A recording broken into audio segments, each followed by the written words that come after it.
Starting वाला जो phase होता है वो बड़ा क्रिटिकल होता है, तो वहाँ पे काफ़ी सारा टाइम वेस्ट हो जाता है। तो what I have come up with कि मैंने एक प्लान बनाया है जो मैंने अपनी प्रिपरेशन के अकॉर्डिंग बनाया था, जो मुझे काफ़ी हेल्पफुल लगा था। तो उसी को देखते हुए मैंने 1 साल का पूरा एक प्लान बनाया था, किस तरीके से चीज़ें करनी चाहिए, प्रिपेयर करनी चाहिए। तो इस वीडियो में मैं वो प्लान आप लोगों के साथ शेयर करूँगा, और साथ ही साथ जो बेसिक डाउट्स होते हैं एक नए एस्पिरेंट के दिमाग में, वो भी मैं ट्राई करूँगा कि वो क्लियर कर सकूँ।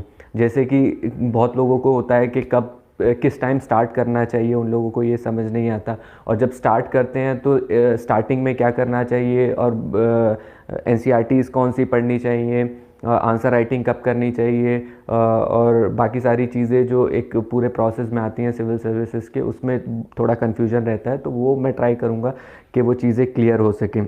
ऐसे ही न्यूज़पेपर का होता है कि न्यूज़पेपर किस तरीके से पढ़ना चाहिए, करंट अफेयर्स किस तरीके से कवर करने चाहिए। तो ये बेसिक डाउट्स हैं जो हम लोग क्लियर करते हुए चलेंगे। तो सबसे पहली जो एक चीज़ है एग्ज़ाम के बारे में, वो आपको समझना पड़ेगा कि एग्ज़ाम जो है यूपीएससी वो उसमें रूथलेस कंपटीशन है, ये आप सभी को पता है। अगर कुछ हार्ड फैक्ट्स की हम बात करें तो सब लोग जानते हैं कि लैक्स ऑफ स्टूडेंट्स फॉर्म भरते हैं, अराउंड 10 लाख स्टूडेंट्स, जो मुझे लास्ट डेटा याद है फॉर्म भरा था, एंड देन 4.5 लाख उसमें अपीयर होते हैं। देन सिलेक्शन रेट जो है वो बहुत ही कम 0.001% है। तो कहीं पे भी मार्जिन ऑफ एरर जो है वो बहुत ही कम है, तो कहीं पे भी आप गलती नहीं कर सकते। तो वही चीज़ मैं आपको ट्राई कर रहा हूँ इस चीज़ में समझाने के लिए कि स्टार्टिंग एग्ज़ाम को किस तरीके से लेके चलें और आगे कैसे प्रोसीड करना है। तो फर्स्ट मैंने क्या ट्राई किया था कि जैसे क्या होता है जनरली जून में जो है बच्चों के एग्ज़ाम ख़त्म होते हैं, और उसके बाद वो एक प्रिपेयर करना स्टार्ट करते हैं। तो अगर हम जुलाई से स्टार्ट करें और नेक्स्ट जून तक का 1 ईयर का प्लान रखें, तो उसको किस तरीके से हम लेके चल सकते हैं, वो मैं ट्राई कर रहा हूँ यहाँ पे पूरा प्रेजेंट करने का। तो फर्स्ट जो 3 मंथ्स अगर हम देखें तो हमें मिलते हैं जुलाई, अगस्त एंड सितंबर।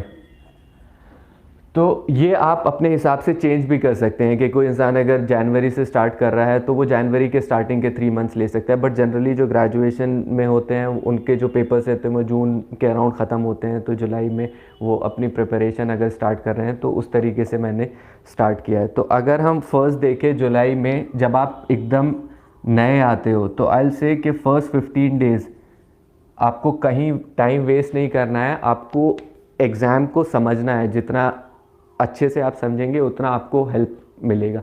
तो बुक से ज़्यादा आप सिविल सर्विसेज के जो सिलेबस है यूपीएससी का और प्रीवियस ईयर्स पेपर्स हैं उसको एनालाइज करें, बैठ के देखें। सिलेबस तो इनफैक्ट बाय हार्ट कर सकते हैं आप। मेंस का और प्रीलिम्स का सिलेबस आप देखें, उसमें कौन कौन से टॉपिक्स हैं, कहाँ कहाँ से चीज़ें पूछी जा सकती हैं। उसी तरीके से आप सारे जो प्रीवियस ईयर्स पेपर्स हैं जो मेंस के हैं और प्रीलिम्स हैं उसको भी एक आइडिया लगाएं। तो स्टार्टिंग में जो आपका टाइम है जितना ज़्यादा इस चीज़ में जाएगा उतना जल्दी आपको एग्ज़ाम की अंडरस्टैंडिंग होगी। होता क्या है कि बच्चे स्टार्टिंग में डिफरेंट बुक्स उठा लेते हैं एकदम से और आइडिया नहीं होता, वहाँ पे टाइम बहुत ज़्यादा वेस्ट होता है। तो आई विल सजेस्ट कि स्टार्टिंग के 15-20 दिन आप फोकस करें कंप्लीट प्रीवियस ईयर्स पेपर्स और सिलेबस के ऊपर, और वो तो आगे भी आपको रखना है बट यहाँ पे आप ज़्यादा फोकस करें। उसके बाद सबसे इम्पॉर्टेंट जो बेसिक आपका आता है वो एनसीईआरटीज़ आती हैं। तो अब बच्चों को ये होता है कि एनसीईआरटीज़ कहाँ से स्टार्ट करनी चाहिए, 6 से स्टार्ट करनी चाहिए, 9 से स्टार्ट करनी चाहिए, 11 से स्टार्ट करनी चाहिए, 12 से स्टार्ट करनी चाहिए। तो मेरा मानना है आई विल सजेस्ट कि जो आप ग्रेजुएशन जब आप करके आ रहे हो तो बेसिक अंडरस्टैंडिंग आपको चीज़ों की होती है। तो आई विल से कि अगर आप 9 से भी स्टार्ट करेंगे एनसीईआरटीज़ तो सफिशेंट हो जाता है। और आपको ऐसा नहीं है कि सारे सब्जेक्ट्स की एनसीईआरटीज़ पढ़नी है, क्योंकि कभी कभी ये होता है कि कुछ लोग बोल देते हैं कि 6 से 12 तक की जितने भी सब्जेक्ट्स हैं उनकी सबकी एनसीईआरटीज़ आप पढ़ लीजिए। अगर एल से कि साइंस की अगर एनसीईआरटी है, सपोज बायोलॉजी, केमिस्ट्री, फिज़िक्स, अगर इनकी पढ़ने लगेंगे आप 9-12 की एनसीईआरटीज़ तो वो बहुत डिफ़िकल्ट हो जाएगा आपको करने में उसको। तो हिस्ट्री की एनसीईआरटीज़ एल से कि जो ओल्ड एनसीईआरटीज़ हैं या न्यू एनसीईआरटीज़ हैं वो आप पढ़िए। इकोनॉमिक्स की एनसीईआरटी है वो आप देखिए 11th क्लास की। ज्योग्राफी की 11th-12th की एनसीईआरटीज़ हैं 2, वो आप देख सकते हैं। इसी तरीके से मेन में कॉन्स्टिट्यूशन जो पॉलिटी है, इंडियन कॉन्स्टिट्यूशन एट वर्क, वो 11th क्लास की एक बुक है, वो आप देख सकते हैं। तो जो ये जो बेसिक एनसीईआरटीज़ हैं वो आप पढ़िए, और वो भी डिपेंड करता है कि आपका लेवल कहाँ पे है। अगर आपको लगता है कि 11th 12th की या 9th की एनसीईआरटीज़ करके आपको काफ़ी हो जा रहा है तो आप वो भी कर सकते हैं, और आपको लगता है किसी किसी को ज्योग्राफी में प्रॉब्लम होती है तो वो 6 से एनसीईआरटी स्टार्ट करता है, तो वहाँ से भी स्टार्ट की जा सकती है। वो तो आपको डिसाइड करना है कि आपको किस उस पर आपको रखना है अपना। और यहाँ पे एक बड़ा इशू आता है नोट्स मेकिंग का। बहुत लोग बच्चे कन्फ्यूजन में रहते हैं कि सर नोट्स मेकिंग कब से स्टार्ट करनी चाहिए। तो मेरा तो सजेशन ये है कि आप फर्स्ट रीडिंग सेकंड रीडिंग में नोट्स मेकिंग पे ज़्यादा फोकस मत करिएगा, क्योंकि एनसीईआरटीज़ ऑलरेडी बहुत क्रिस्प वे में लिखी हुई होती हैं। फर्स्ट रीडिंग जब आप करते हैं तो उसमें जितना हो सके उतना समझने का ट्राई कीजिए, अंडरस्टैंडिंग कीजिए। सेकंड थर्ड रीडिंग में जब आप आते हैं उस टाइम पे आप नोट्स मेकिंग के बारे में सोच सकते हैं, देख सकते हैं। तो स्टार्टिंग में फोकस करिए कि जो एक ब्रॉड आइडिया, बेसिक कंसेप्ट वो आप डेवलप कर सके। तो एनसीईआरटीज़ 9 से 12 तक की आई सजेस्ट, और ये जो है एटलीस्ट इन 3 महीने में 2 रीडिंग आपकी हो जानी चाहिए इसकी एनसीईआरटीज़ की। उसी के साथ साथ आपका ऑप्शनल आता है। अब बहुत लोगों को ऑप्शनल में ये कन्फ्यूज़न रहता है कि कौन सा ऑप्शनल सेलेक्ट करना है और कैसे सेलेक्ट करना है। तो अभी आई सजेस्ट कि जब आप इस वाले फेज़ में स्टार्टिंग के 3 मंथ में, तो ऑप्शनल को मत डिसाइड करिए कि आप कौन सा ऑप्शनल सेलेक्ट कर रहे हैं। आप जीएस पे फोकस करिए अपने 1 महीने, 1.5 महीने, 2 महीने, जितना भी आपको देना है। और यहाँ पे देखिए कि आपका किस सब्जेक्ट में इंटरेस्ट आता है, क्योंकि जब आप हिस्ट्री, पॉलिटी, सोशियोलॉजी और डिफरेंट सब्जेक्ट्स पढ़ेंगे तो आपको खुद ब खुद पता लगने लगेगा कि आपका इंटरेस्ट किस चीज़ में है। तो आई सजेस्ट कि ऑप्शनल सिलेक्शन एकदम स्टार्टिंग में मत करिए। थोड़ा सा जीएस की अंडरस्टैंडिंग लेके कि आपका इंटरेस्ट किस में आ रहा है, उसके बाद फिर आप ऑप्शनल पे जा सकते हैं। और फिर भी अगर आपका ऑप्शनल सिलेक्शन नहीं हो पा रहा है तो फिर आपको 2-3 ऑप्शनल सेलेक्ट शॉर्टलिस्ट करने पड़ते हैं, क्योंकि मेनली ऑप्शनल सिलेक्शन जो है वो टोटल आपके इंटरेस्ट के ऊपर बेस्ड रहता है कि आपका इंटरेस्ट क्या है। तो अगर आप एनसीईआरटीज़ पढ़ के जीएस की अंडरस्टैंडिंग लेके भी ऑप्शनल नहीं डिसाइड कर पा रहे हैं, तो द ओनली वे इज़ कि 1-2 ऑप्शनल जो आपको लगता है कि आप अच्छा कर सकते हैं उसको शॉर्टलिस्ट करिए, एंड देन उनके पेपर्स देखिए, उनकी बुक्स देखिए, और उसमें देखिए कि आप किस तरीके से उसमें कर सकते हैं। क्योंकि ऑप्शनल बहुत डिसाइडिंग हो जाता है एग्ज़ाम में मार्क्स लाने के लिए। तो ऑप्शनल का सिलेक्शन बहुत इंपॉर्टेंट। कभी कभी ऐसा होता है कि 3-4 अटैम्प्ट के बाद लोग ऑप्शनल चेंज करते हैं, उसमें बहुत प्रॉब्लम्स आती हैं। तो अगर स्टार्टिंग में ही आप ऑप्शनल अच्छे से सेलेक्ट कर रहे हैं अपना, तो वहाँ पे आपको काफ़ी बेनिफिट हो जाता है। तो ये जो ऑप्शनल का है ये आप देख सकते हैं थोड़ी सी जीएस की अंडरस्टैंडिंग होने के बाद कि आपको क्या सेलेक्ट करना है। और इस वाले फेज़ में ये मेरा अपना पर्सनल ओपिनियन है, आप उसको देख सकते हैं कि आप पे कितना हेल्पफुल रहेगा। इस वाले फेज़ में आप न्यूज़पेपर अवॉइड कर सकते हैं, क्योंकि जब एक बिगिनिंग फेज़ में आप पढ़ रहे हैं चीज़ों को, तो न्यूज़पेपर समझने में, करने में आपको बहुत ज़्यादा टाइम लग जाता है। 1.5 घंटा 2 घंटा वेस्ट हो जाते हैं स्टार्टिंग में। तो इस फेज़ में आप न्यूज़पेपर को अवॉइड कर लें, क्योंकि इस फेज़ में आप बेसिक जो आपका कॉन्सेप्ट है वो बना रहे हैं, उसको जितनी जल्दी बनाएंगे उतना हेल्पफुल होगा। तो ये 3 महीने इन चीज़ों में आप अगर निकालेंगे तो आपका बेस जो है वो अच्छे से बिल्डअप हो सकता है। नेक्स्ट अगर हम आते हैं तो आता है अक्टूबर, नवंबर, दिसंबर वाला फेज़। यहाँ पे आपका क्या है कि आपका एक जीएस की रीडिंग हो चुकी है, एनसीईआरटीज़ की बेसिक अंडरस्टैंडिंग हो चुकी है, और यहाँ पे एक और चीज़ आती है, रेफरेंस बुक्स। जब आप एनसीईआरटीज़ पढ़ लेंगे तो उसके बाद आपको हर एक सब्जेक्ट की कोई ना कोई रेफरेंस बुक लेनी पड़ेगी। तो मार्केट में सारी रेफरेंस बुक्स हैं, वो जनरल जो भी हैं, पॉलिटी की लक्ष्मीकांत लोग प्रेफर करते हैं, और बाकी सब्जेक्ट्स की भी हैं। तो ये रेफरेंस बुक्स एनसीईआरटीज़ के बाद आप कर सकते हैं। तो इस वाले फेज़ में ये सारी चीज़ें कवर हो जानी चाहिए। 3 महीने में सफिशेंट टाइम होता है ये सारी चीज़ें कवर करने के लिए। यहाँ वाले फेज़ में आपकी सेकेंड रीडिंग आती है।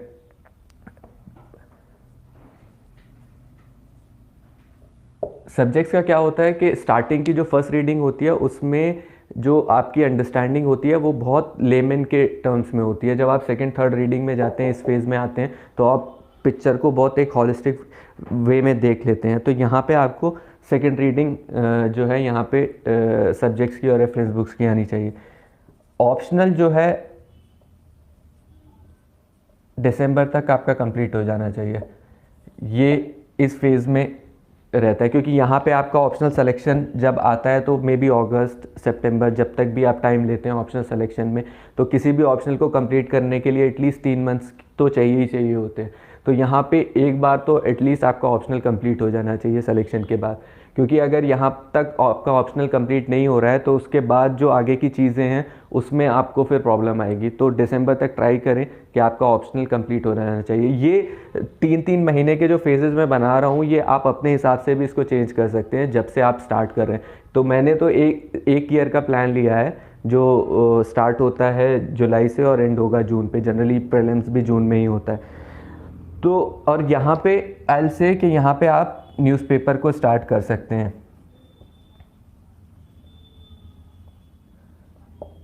यहाँ पे क्या होगा कि इस फेज़ में अगर आप न्यूज़पेपर को स्टार्ट करेंगे तो आपकी जो इस फेज़ की अंडरस्टैंडिंग है जीएस की और बाकी एग्ज़ाम की, वो हेल्प करेगा आपको न्यूज़पेपर को समझने में। यहाँ वाला टाइम अगर आप न्यूज़पेपर को ज़्यादा देंगे तो आपका जो बेसिक जो प्रिपरेशन है वो कहीं ना कहीं अफेक्ट होगी। तो आई सजेस्ट कि इस वाले फेज़ में आप न्यूज़पेपर स्टार्ट करें और मैक्सिमम आप न्यूज़पेपर को 1 घंटे से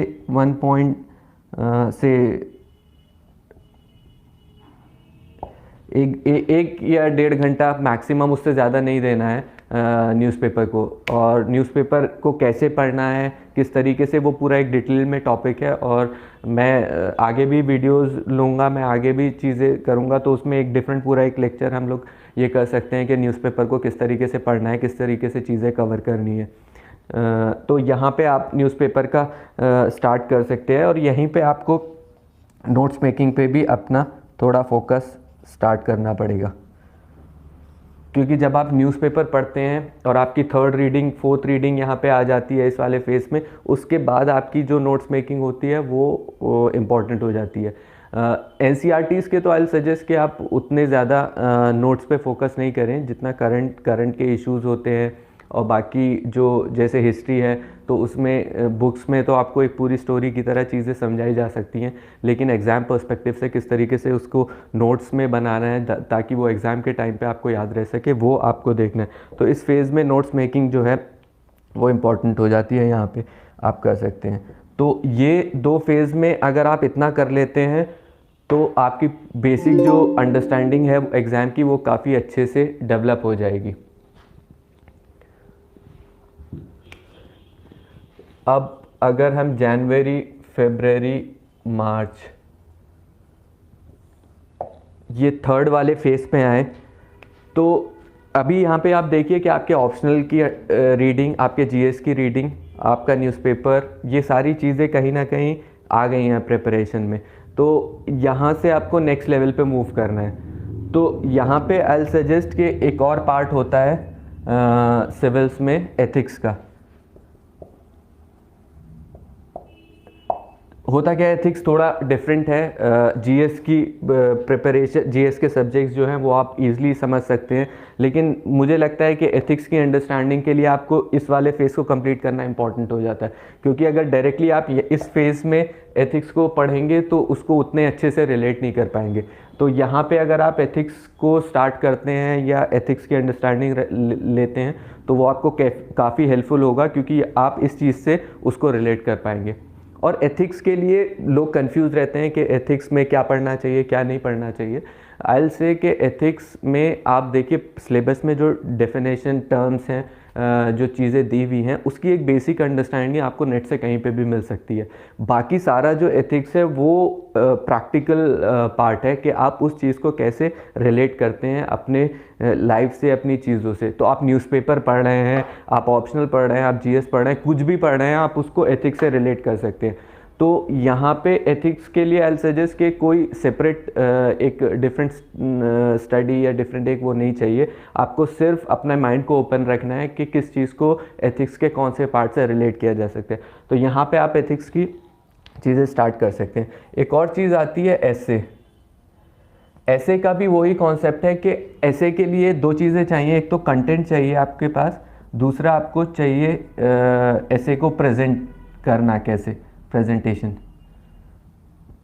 तो कंटेंट जब तक आपके पास नहीं है तब तक ऐसे आप प्रॉपरली नहीं लिख पाएंगे। तो यहाँ पे इस फेज़ तक आपके पास अच्छा खासा कंटेंट तैयार हो जाता है। तो यहाँ पे आपको ऐसे में भी काफ़ी हेल्प मिल जाएगी। ऐसे का भी हम लोग एक अलग से वीडियो बनाएंगे, उसमें हम लोग रखेंगे कि ऐसे को किस तरीके से तैयार करना है, किस तरीके से उसकी प्रेजेंटेशन की जा सकती है। क्योंकि आपको ये चीज़ ध्यान में रखनी होगी कि सिविल जो एग्ज़ाम है उसमें कंपटीशन इतना ज़्यादा है कि आपको स्टैंड आउट करना पड़ेगा दूसरे लोगों से। तो उसके लिए आपको ऐसे, एथिक्स, ऑप्शनल, ये ऐसी चीज़ें हैं जहाँ पे आप मार्क्स स्कोर कर सकते हैं और आप थोड़ा सा डिफरेंट दिख सकते हैं एग्जामिनर को। तो वो किस तरीके से की जा सकती हैं, किस तरीके से हो सकता है, उस पर हम एक सेपरेट वीडियो बनाएंगे, उस चीज़ को हम लोग देख सकते हैं। एक और तीसरी चीज़ क्या आती है, वो आंसर राइटिंग होती है।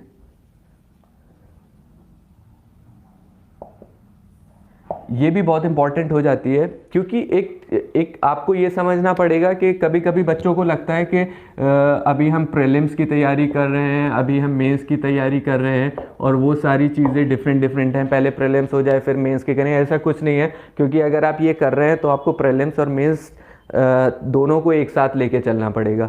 और अगर आप राइटिंग में अच्छे से प्रैक्टिस नहीं कर पाएंगे तो प्रीलिम्स के बाद आपको उतना टाइम नहीं मिलेगा कि अपनी राइटिंग को इम्प्रूव कर पाएँ। तो अगर आप बहुत रेगुलरली भी नहीं लिख रहे हैं तो यहाँ पे आप स्टार्ट कर सकते हैं अपनी राइटिंग को। प्रीवियस ईयर्स पेपर्स उठा सकते हैं सिविल सर्विसेज के, उसके क्वेश्चंस कुछ लिख सकते हैं। वीकेंड्स पे आप ऐसे लिख सकते हैं, या दिन में 2-1 क्वेश्चन जो भी आपको लिखने हो। तो वो एक हैबिट डेवलप होगी आंसर राइटिंग की, जो आपको आगे हेल्प करेगी। तो जब प्रीलिम्स के बाद आपको मेंस लिखना है तो उस टाइम पे आप रेगुलर राइटिंग कर सकते हो, लेकिन यहाँ पे अगर हैबिट डेवलप नहीं हुई तो वहाँ पे प्रॉब्लम होता है। तो ये चीज़ भी उसमें आप स्टार्ट कर सकते हैं। एंड एक और चीज़ जो मुझे इम्पोर्टेंट लगी ना यहाँ पे, वो है ग्रुप स्टडी। होता क्या है कि जब ये सारी चीज़ें हो जाती हैं तो इस फेज़ में मेरे लिए, मुझे तो इम्पॉर्टेंट लगता था कि एक सेम माइंडेड पीपल अगर हैं और अच्छा ग्रुप है, तो सपोज़ मैंने न्यूज़पेपर पढ़ा सुबह में, तो 2-3 चीज़ें जो आर्टिकल्स जो मुझे अच्छे लगे वो मैं डिस्कस कर लेता था। तो वो काफ़ी हेल्पफुल होता है किसी चीज़ की अंडरस्टैंडिंग के लिए। कोई प्रॉब्लम आ रही है, सपोज़ मैंने आंसर राइटिंग करी यहाँ पे, तो मेरा 2-3 लोगों का ग्रुप था, तो मैंने कुछ लिखा, दूसरे ने कुछ लिखा, हम लोग शेयर कर लेते थे। तो ये ग्रुप वर्क जो है ये इस फेज़ में इम्पॉर्टेंट हो जाता है। और मैं इस जगह पे इसीलिए मैंने ये ग्रुप स्टडी का नहीं लिखा है, क्योंकि यहाँ पे जितना ज़्यादा आप सेल्फ स्टडी करेंगे उतना इम्पॉर्टेंट होगा। क्योंकि स्टार्टिंग के जो 1 साल होता है, आई फील अगर आपने उसको अच्छे से दे दिया तो आराम से आगे चीज़ें आप बिल्ड ऑन कर सकते हो, करंट अफेयर्स या बाकी सारी चीज़ें। लेकिन यहाँ पे अगर आपने कहीं पे भी लैग किया तो आगे जाके बहुत ज़्यादा प्रॉब्लम होगी। तो इस वाले फेज़ में एक और चीज़ जो इम्पॉर्टेंट हो जाती है वो होता है करंट अफेयर्स। मैं करंट अफेयर्स को भी इस वाले फेज़ में इसलिए ला रहा हूँ क्योंकि यहाँ पे अगर आप उस चीज़ को लेंगे करंट अफेयर्स का, क्योंकि इंपॉर्टेंस जो है करंट अफेयर्स का वो बहुत ज़्यादा बढ़ गया है सिविल सर्विसेज में। प्रीलिम्स में आप देखें कि क्वेश्चंस जो हैं वो बहुत ज़्यादा पूछे जाते हैं करंट अफेयर्स से, और तो आपको 1 साल के अराउंड तक कवर करना रहता है। बट वही चीज़ अगेन एक आती है कि जब तक आपका बेसिक्स पूरा अच्छे से नहीं है तब तक आप करंट अफेयर्स पे बिल्ड ऑन नहीं कर सकते हैं। तो करंट अफेयर्स के लिए भी हम लोग एक अलग से लेक्चर लेंगे कि किस तरीके से करंट अफेयर्स को कवर किया जाए या कौन सी चीज़ें पढ़ी जाएं। बट बेसिक जो मैं आपको बता रहा हूँ वो वही है कि करंट अफेयर्स के लिए एक पर्टिकुलर मैगज़ीन आप ले सकते हैं। तो न्यूज़पेपर और एक मैगज़ीन सफिशेंट हो जाती है करंट अफेयर्स के लिए। तो ये चीज़ इस फेज़ के लिए आ जाती है। और ये तीनों फेज़ में एक इम्पॉर्टेंट चीज़ मैं वही चीज़ डिस्कस करना चाह रहा था कि रिसोर्सेज जो हैं आप उसको जितना कंसाइज करेंगे उतना हेल्पफुल रहेगा। मार्केट में इधर उधर आपको बहुत सारे जो है कंटेंट मिलेगा, बहुत सारी बुकलेट्स मिलेंगी, वीडियोस मिलेंगी। आप जितना अपने आप को कंसाइज करेंगे उतना हेल्पफुल होगा। आप एक बुक पढ़ें, उसको बार बार रिवाइज करें, तभी वो रिटेन रह पाएगा। ऐसे ही करंट अफेयर्स का है, आपके पास मल्टीपल जो है वो बुकलेट्स होंगी, मल्टीपल मैगजीन्स होंगी, लेकिन अगर आप एक एक रीडिंग सबको देने लगे तो कुछ भी याद नहीं रहेगा। तो एक लीजिए, कोई सी भी मैगजीन लेनी है, इक्वली गुड हैं सारी मैगजीन्स, और उनको बार बार रिवाइज कीजिए। तो ये 3rd फेज़ का मैंने बनाया था। ये सारी चीज़ें मेरे जो मैंने 4-5 साल प्रिपरेशन किया उसमें मैंने देखा कि कहाँ कहाँ पे इशू आते हैं और कहाँ कहाँ पे टाइम वेस्ट होता है, उसको मैंने कंसिडर करके कि जो नया बच्चा आ रहा है उसको प्रॉब्लम ना हो स्टार्टिंग में, उसके हिसाब से ये चीज़ बनाई है। बाकी आप इसको मॉडिफाई कर सकते हैं अपने हिसाब से देखने के लिए। एक लास्ट फेज़ जो आ जाता है अप्रैल मई जून, ये वाली साइकिल। तो यहाँ पे देखिए ये आप उस स्टेज पे पहुँच चुके हैं जहाँ पे आपकी ऑलमोस्ट सारी चीज़ें एक एक बार, दो दो बार नहीं तो कवर हो चुकी हैं। और यहाँ पे इम्पॉर्टेंट हो जाता है कि आप अपनी स्टडीज़ को थोड़ा सा प्रीलिम्स स्पेसिफिक कर दें, क्योंकि 2 महीने एटलीस्ट चाहिए होते हैं उस मोड में आने के लिए जो एग्ज़ाम जो है वो डिमांड करता है। तो जो अप्रैल मई जून का टाइम है, यहाँ पे आपको थोड़ा सा ऑब्जेक्टिव चीज़ों पे फोकस करना पड़ेगा। सपोज़ आपने जो हिस्ट्री पढ़ी है वो एक पूरे हॉलिस्टिक वे में पढ़ी है, प्रीलिम्स में सारी चीज़ों को लेके, यहाँ पे आपको थोड़ा सा देखना पड़ेगा कि